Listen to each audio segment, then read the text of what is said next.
माँ की आखिरी इच्छा। एक बार एक बूढ़ी माँ को उसके बेटे ने एक वृद्धाश्रम में ले जाकर छोड़ा। इस माँ का ये वही इकलौता बेटा था जिसके लिए माँ ने जीवन भर संघर्ष किया। इस बेटे के लिए वो सब कुछ किया जो एक माँ को करना चाहिए या माँ कर सकती है, और आज भी अपने बेटे को किसी तरह की परेशानी न हो इसलिए आश्रम में रहने के लिए भी तैयार हो गई। वृद्धा आश्रम में रह रही माँ हमेशा अपने बेटे को याद करती, मगर बेटा केवल साल में एक बार उसको मिलने जाता या फिर फोन पर बात कर लेता। कई साल बीत गए। वृद्धा आश्रम से बेटे को एक दिन फोन आया। उन्होंने कहा, बेटा जल्दी से आश्रम आके अपनी माँ से मिल लो, वो बहुत सीरियस है।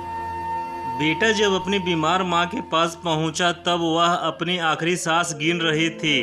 बेटे ने अपनी माँ से उसकी आखिरी इच्छा पूछते हुए कहा, माँ मैं तुम्हारे लिए क्या कर सकता हूँ बताओ। माँ ने कहा, बेटा इस आश्रम में गर्मी और मच्छर बहुत ज्यादा है, यहाँ पर कुछ पंखे लगवा देना। फ्रिज न होने की वजह से यहाँ पर हम बूढ़े को कई बार भूखे पेट ही सोना पड़ता है, क्योंकि किसी ने दिया हुआ खाना खराब होने से नहीं बचा पाते।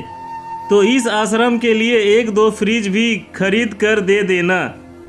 बेटे ने अपनी माँ की सारी बात सुनी और अपनी माँ से पूछा, आपने इतने साल यहाँ पर निकाल दिए पर आपने कभी भी यह बात मुझसे नहीं कही, और अब जब आपके पास टाइम नहीं बचा है तब आप यह सब कह रही है, ऐसे क्यों?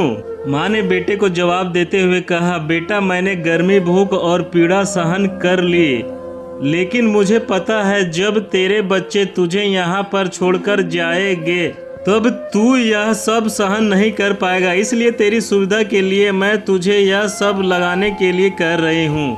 दोस्तों, माँ का ये आखिरी लाइन किसी की बेटे या बेटी की आंखों खोलने के लिए सक्षम है। इतिहास हमेशा अपने आप को दोहराता है। अगर आप चाहते हैं कि आपके साथ अच्छा व्यवहार हो तो आपको भी दूसरे के साथ वैसा ही व्यवहार करना पड़ेगा। दोस्तों, अगर हमारा वीडियो अच्छा लगा तो प्लीज यार वीडियो को एक लाइक करके चैनल को सब्सक्राइब जरूर करें।